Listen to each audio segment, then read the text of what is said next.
दोस्तों नमस्कार। आज हम फिर बात करने जा रहे हैं ट्रंप की। ट्रंप ने हॉर्मुज़ पे 20% टोल लगाने की बात कर दी कि हम जो भी शिप यहां से पास करेगा उसके ऊपर 20% हम टोल चार्ज करेंगे। और इससे पहले ईरान ने भी कहा था हॉर्मुज़ से जो भी शिप पास करेगा 10% उससे हम टोल लेंगे। और यहाँ पे ईरान और यूएस के बीच में बहुत बार डिस्कशन हुई, बहुत बातें हुई, लेकिन कई बार इनके डिसीजन भी हो गए, फिर दोनों बैकआउट कर जाते हैं क्योंकि ट्रंप जिस तरीके से स्टेटमेंट देते हैं बड़बोलापन उनका उनके खिलाफ काम कर रहा है।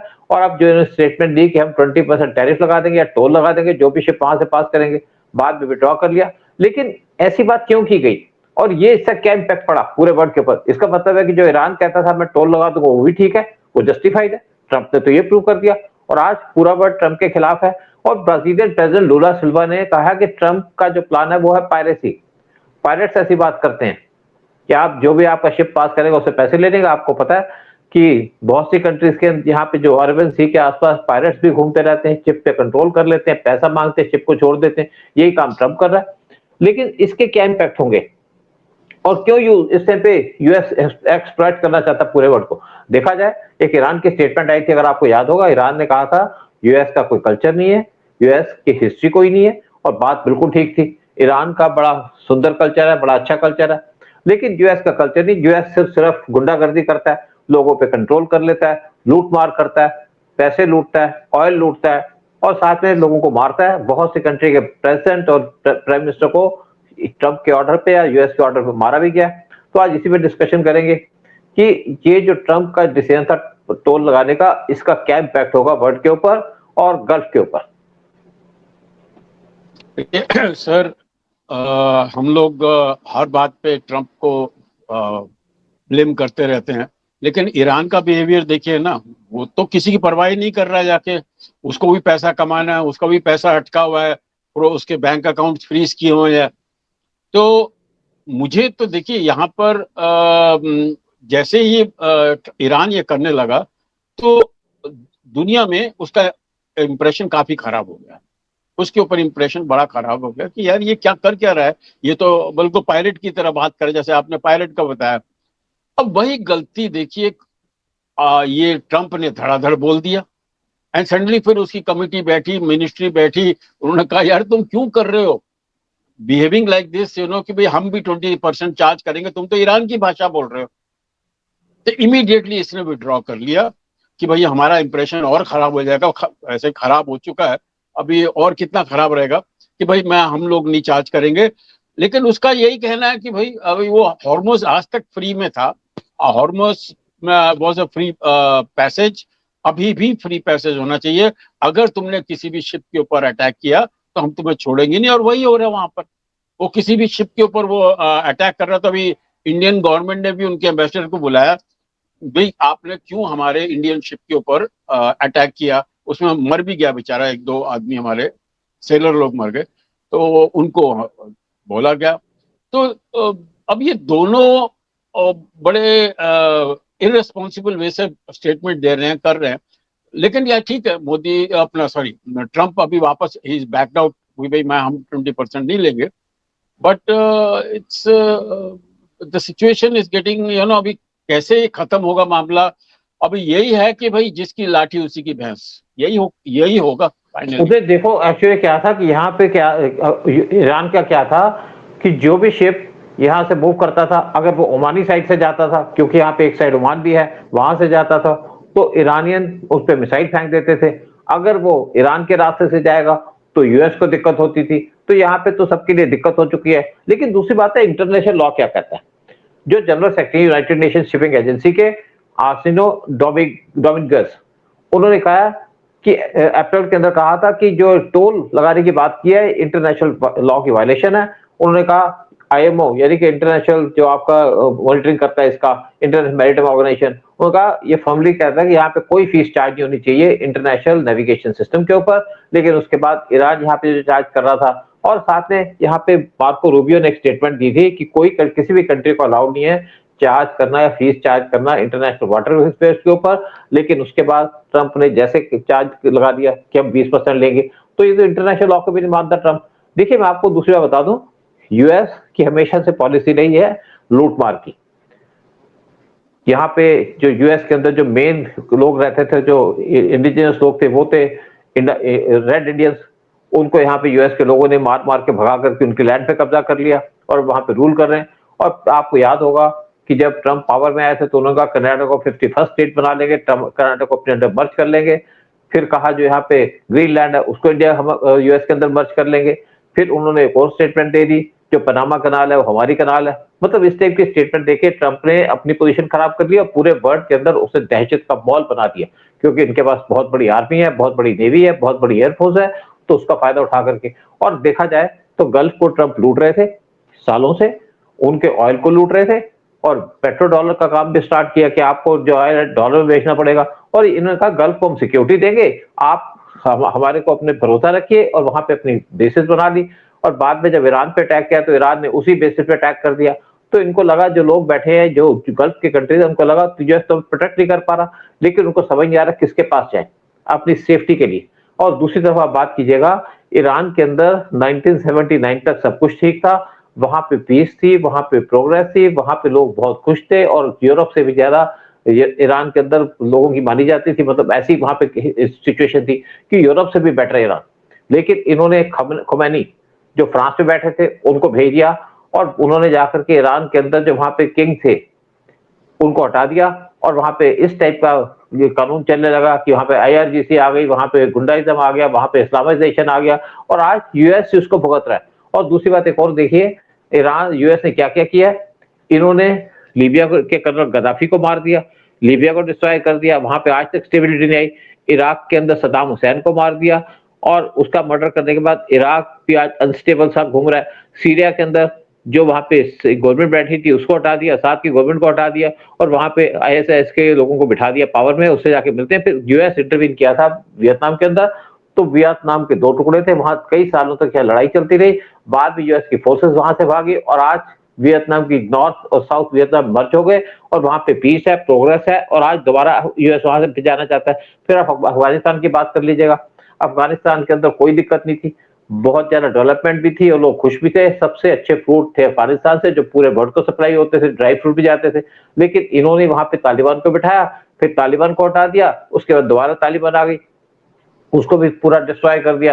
फिर आप देखिए यूएस ने किस किस को नहीं मारा, दो हमारे प्राइम मिनिस्टर को मारा, एक लाल बहादुर शास्त्री, दूसरे इंदिरा गांधी।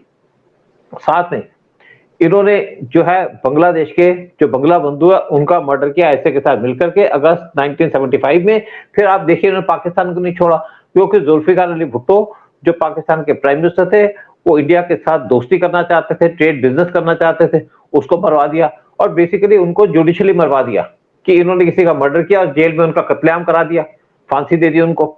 तो इस टाइप का एटीट्यूड। दूसरी बात एक और आती है, इन्होंने जो बेनजीर भुट्टो है उसके मारने के पीछे भी यूएस का हाथ माना जाता है, और इन्होंने पूरा मुशर्रफ को सपोर्ट किया कि आप मर्डर करो, और मुशर्रफ पे कोई चार्ज नहीं लगा। तो ये है यूएस का एटीट्यूड, ये है इनकी पॉलिसी। और आप देखिए जो क्यूबा के प्रेसिडेंट है फिडेल कास्ट्रो, उनके ऊपर कम से कम 30 अटेम्प्ट की गई थी उनको मारने के ऊपर, और सबके सब की गई थी सीआईए के द्वारा। इस टाइप का एटीट्यूड है यूएस का। और आज यूएस ने जिस तरीके से ईरान के अंदर अटैक करके वहां पे एक तरीके से पूरे गल्फ को हिला के रख दिया है। इस टाइम पे जब ट्रंप के ऑर्डर आए थे कि हमने 20% टैरिफ लगाएंगे, तो उसी टाइम पे जो ऑयल के प्राइसेस थे वो $4 बढ़ गए। आज मैं ये नहीं कहता कि यूएस गलत है, यूएस ईरान के साथ जो डील कर रहा है वो तो मैं बात नहीं कहूंगा, लेकिन दूसरी बात जो ट्रंप के बयान आते हैं बार बार, कभी कुछ कहते हैं कभी कुछ कहते हैं, फिर यहाँ पे पाकिस्तान को मिडमैन बना दिया, पाकिस्तान नेगोशिएट करेगा, पाकिस्तान ने डबल गेम खेलनी शुरू कर दी। पाकिस्तान का क्या है, भिखारी की आदत होती है, 2 पैसे वहां से लो, 2 पैसे यहां से लो, पैसे लेकर भाग जाओ, और पाकिस्तान ने वही किया जिसकी वजह से वहां पीस नहीं हो पाई। अगर यहाँ पे नेगोशिएशन थी तो उसको स्टेबलाइज करना चाहिए था, प्रॉपर तरीके से करनी चाहिए थी, तभी तो यहाँ पे पीस आती। लेकिन आज ट्रंप कहता है मैं 20% टैरिफ लगाऊंगा, उससे पहले ईरान ने कहा था मैं 10% टैरिफ लगाऊंगा, और आज यूएस के सेनेट के अंदर किसी जो इनके कुछ जो इनके एमपीज हैं या इनके इंपॉर्टेंट लीडर्स हैं, उन्होंने कहा इंडिया के पास 100% टैरिफ लगा दो। तो ये चल रहा है आज के यूएस के अंदर, पहले टैरिफ टैरिफ टैरिफ करते थे। नहीं, जिस तरह से आपने बोला ना कि भाई लूटमार कर रहे हैं, सबसे बड़ी लूटमार तो वेनेजुएला के ऊपर हो गई। कि आप बताइए कि आपने हमला कर दिया, वहां के प्रेसिडेंट उसकी बीवी को आप उठा के ले गए जस्ट बिकॉज ऑफ ऑयल। मेरे ख्याल से ये ईरान का जो भी झगड़ा चल रहा है सर, ये पूरा ऑयल का ही झगड़ा है। और इसको भी पूरा कब्जा करना चाहते हैं, it which will make them the undisputed king of the oil industry in the world. और रशिया को तो वैसे ही, हालांकि Russia is such a large oil producing country, लेकिन उसके भी हाथ पैर बांध दिए हैं जाके। तो ये बदमाशियां सर, आई डोंट नो कि भाई हमें ऊपर जाना है तो बाकी सबको नीचे लाना है, खींचना है। तो यही चल रहा है जाके, which is not good for America. Basically जितना भी है, आपको हर कंट्री के साथ रहना है। और आप ये बीच बीच में मतलब रात को ख्याल आया कि बोल दिया, सुबह उठते ही बोल दिया जी 20% हम चार्ज करेंगे। और जैसे ही उसके बाकी मिनिस्टर्स ने, कैबिनेट ने आके उसको एडवाइस किया, इमीडिएटली हटा दिया। ये बचपना हो रहा है सर। उदय, इसमें मैं बताऊं बात क्या हुई है। इसके अंदर जितने भी गल्फ कंट्रीज है ना, गल्फ कंट्रीज के लीडर्स, जो इनके रिप्रेजेंटेटिव, उन्होंने बात की, भाई आप कर क्या रहे हो, हमारा तो तेल नहीं बिकेगा, हमारी इकोनॉमी डूब जाएगी। और देखिए इसके अंदर क्या है कि वार से पहले, और ये भी ट्रंप ने कहा है कि मैंने इसलिए हटाया कि हमारी कंट्री, आप चलो आप टोल नहीं दोगे तो हमारी कंट्री में इन्वेस्ट करो। और देखिए वार से पहले Saudi Arabia, Qatar, UAE, Bahrain, उन्होंने $2 ट्रिलियन उसके इन्वेस्टमेंट का प्रपोजल दिया है कि अब $2 ट्रिलियन आपके अंदर इन्वेस्ट करेंगे। और ट्रंप ने कहा कि अगर आप इन्वेस्टमेंट दो और ज्यादा करोगे तो मुझे टोल लगाने की जरूरत नहीं। मतलब आप फोर्सिबली किसी से इन्वेस्टमेंट मांग रहे हो, क्योंकि एक कंट्री टाइम पे एक प्लायबल हो चुकी है। इन कंट्री को पता कि हमारे ऑयल पे अटैक होगा तो हमारी तो इनकम बंद हो जाएगी, क्योंकि इनकी ये सारी की सारी कंट्री की जो इकोनॉमी वो बेस्ड है ऑयल के ऊपर। और देखिए एक और बात यहाँ पे है, आज अगर रशिया यूक्रेन वार चल रहा है तो इसलिए चल रहा है कि यूएस और नाटो कंट्रीज वो यूक्रेन को सपोर्ट कर रही है, उनको मिसाइल्स दे रही है, उनको ड्रोन्स दे रही है, उनको डिफेंस सिस्टम्स दे रही है, जिसके ताकि वार लंबा चलता रहे। और ये वार जो लंबा तो चल रहा है, लेकिन बहुत दिक्कत हो सकती है नियर फ्यूचर के अंदर। अगर वार ज्यादा लंबा चला तो आप देखिएगा यहाँ पे न्यूक्लियर वार होगा। अगर ये वार नहीं होता, रशिया यूक्रेन वार नहीं होता, तो आज ईरान को कोई सपोर्ट नहीं करता। अब रशिया भी इस वार के अंदर कूद चुका है, रशिया भी सपोर्ट कर रहा है इनको, चाइना सपोर्ट कर रहा है। क्योंकि जब इन्होंने वेनेजुएला के तेल को रोका तो कहा कि हम चाइना का तेल रोक रहे हैं, फिर ईरान का तेल रोका तो कहा चाइना का तेल रोक रहे हैं, इसलिए चाइना इनको इस टाइम पे ईरान को सपोर्ट कर रहा। कुछ कहिए फिर मैं बात करता हूँ। सर ये जैसे आज मेरे को ख्याल आया, मैं बैठे बैठे सोच रहा था कि यूक्रेन और रशिया का वॉर, ईरान और इजरायली अमेरिकन वॉर, ये दोनों को दोनों वर्ल्ड वॉर चल रहे हैं एक्चुअली। क्योंकि आधी कंट्रीज इनको सपोर्ट कर रही है, आधी कंट्रीज उनको सपोर्ट कर रही है। भाई ये यूक्रेन, रशिया उसके पीछे मदद कर रहा है उसको, उसको पूरा यूरोप हेल्प कर रहा है। अच्छा, इन केस ऑफ ईरान आपको नॉर्थ कोरिया है पूरा यहाँ पर, चाइना उनको मदद कर रहा है, जो डेडली इतने ऐसे उनके मिसाइल से हैं जिसका कोई सोल्यूशन ही नहीं है, कोई इलाज ही नहीं है। So basically they R India, right now the world is suffering from 2 world war चल रहे हैं इस वक्त। ये आप रखें, और ये मोदी जी ने समझ ली बात कि ये प्रॉब्लम सॉल्व होने वाली नहीं है। हॉर्मुज का ये जो हो रहा है, आज ये होता है कल ये होता है, उनको पता है कि ट्रंप की खोपड़ी क्या है, उनको पता है कि ये जो हमारे ईरान के जिहादीज हैं वो भी साले बिल्कुल फैनेटिक हैं, दुनिया भर के तो टेररिस्ट ग्रुप उन्होंने लेके रखे हुए हैं। तो ये झगड़ा जल्दी खत्म नहीं होने वाला। And that is why he said, हमें जरा अभी ऑयल कम करो, हम लोग गोल्ड खरीदना बंद करो, तो कम से कम साले ये डेफिनेटली मुश्किल दिन आने वाले हैं, उसकी तैयारी करो। ये मोदी जी का मैंने बहुत दिमाग चलता है, ही नेवर गोज रॉन्ग। उधर मेन बात देखिए, मेन चक्कर क्या है कि यहाँ पे जो यहाँ पे जो वार चल रहा है ईरान का, इसको चाइना सपोर्ट कर रहा है, बिल्कुल बात है। नॉर्थ कोरिया भी सपोर्ट कर रहा है और रशिया भी सपोर्ट कर रहा है। अगर आपका यूक्रेन का वार नहीं होता या नाटो कंट्रीज यूक्रेन को सपोर्ट नहीं करती तो रशिया यूक्रेन वार नहीं होता, तो ये वार भी नहीं चलता, क्योंकि रशिया कभी इसको सपोर्ट नहीं करता। अब दिक्कत ये आ रही है, पूरे वर्ल्ड के अंदर इस टाइम पे घबराहट पड़ी हुई है कि क्या होगा। देखिए ऑयल के प्राइसेस और ज्यादा पड़ेंगे तो छोटी छोटी कंट्री को फर्क पड़ेगा, फर्क इंडिया को भी पड़ेगा। तो सब इस टाइम पे घबराए हुए हैं, यूरोप घबराया हुआ। मेन देखिए, जब मेन ईरान से जब ऑयल नहीं आएगा तो मेन फर्क किसको पड़ेगा? मेन पड़ेगा इंडिया को, मेन पड़ेगा चाइना को, और साथ में पड़ेगा साउथ कोरिया को, और साथ में जापान को, क्योंकि सारा ऑयल उनका यहीं से आता है। तो इसके ये भी है बात। लेकिन मेन रीजन ये आता है कि ट्रंप ने जिस तरीके से वार छेड़ा, अगर आप कंट्रोल नहीं कर सकते वार तो छेड़ते क्यों?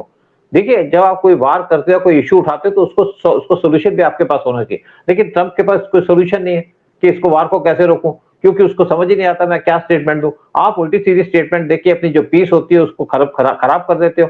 फिर आप दोबारा से पीस की बात करते हो, फिर दोबारा से यहाँ पे लड़ाई शुरू करते हो, फिर उसके बाद दोबारा से कहोगे मैं हॉर्मुज को खोल दूंगा, फिर बंद कर दोगे।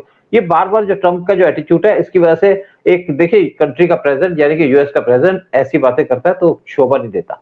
और वर्ल्ड इस टाइम पे पूरा घबराया हुआ, पूरा परेशान है कि ट्रम्प को कैसे टैकल किया जाए। लेकिन दूसरी तरफ एक बात और देखिए, नाटो कंट्री, अभी जो नाटो की मीटिंग हुई थी उसके अंदर कहा हम जो आपको यूक्रेन को ये मिसाइल देंगे, डिफेंस सिस्टम भी देंगे, उनको ड्रोन्स भी देंगे।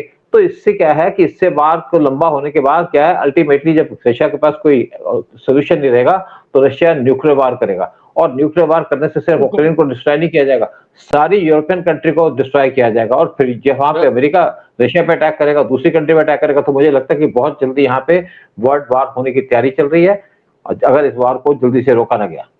सर, अभी पोलिश प्राइम मिनिस्टर का एक स्टेटमेंट आया कि Russia was ready to use nuclear bomb, drop nuclear bomb on Ukraine.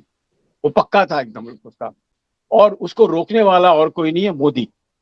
Modi इनकी अपना ये रशियन जो अपने प्रेसिडेंट हैं वो मोदी की बात सुनते हैं यहाँ पे। और इसका पूरा श्रेय जाता है, पूरा दुनिया आज जानती है कि इसका श्रेय गया है मोदी जी को, from stopping Russia from using going nuclear in that war with. भाई वो क्यों परेशान हो गया रशिया भी, यार बैठे बैठे बिठाए तुमने मेरे घर के दरवाजे पे दुश्मन खड़े कर दिए जाके, और फिर कंटिन्यूसली आप उसको, जितने भी नाटो वाले, उसको आप आर्म करते जा रहे हैं, उसको सपोर्ट करते जा रहे हैं। तो हम करें क्या, हम करें क्या? वो भी बहुत बड़ी पावर है, तो उनके पास भी आधा वर्ल्ड उनके पास है, आधा वर्ल्ड इनके पास है।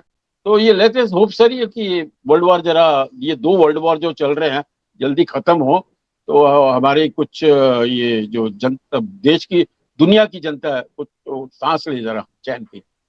ठीक है, चलो प्रोग्राम यही खत्म करते हैं। यही उम्मीद करते हैं कि ये जो ट्रम्प बार बार जो स्टेटमेंट देते हैं, उल्टी सी स्टेटमेंट देते हैं, फिर टैरिफ की बात करते हैं, टोल की बात करते हैं, ये खत्म करें और समझदारी से काम ले, ताकि रशिया आपका ईरान और यूएस का वार खत्म हो और हॉर्मुज खोले, साथ में रशिया यूक्रेन वार खत्म हो।